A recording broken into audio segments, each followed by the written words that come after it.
diventare un robot in macchina. Quindi abbiamo un ufficio di progettazione con sistemi CAM tridimensionali, sistemi di verifica ovviamente finiti, realizziamo le parti meccaniche ed elettriche e consegniamo la macchina.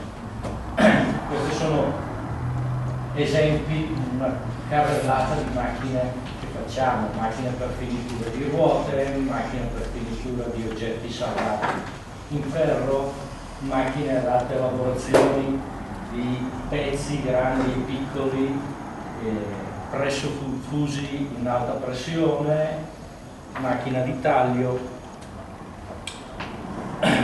Parliamo di taglio, lo stato dell'arte del taglio è questo.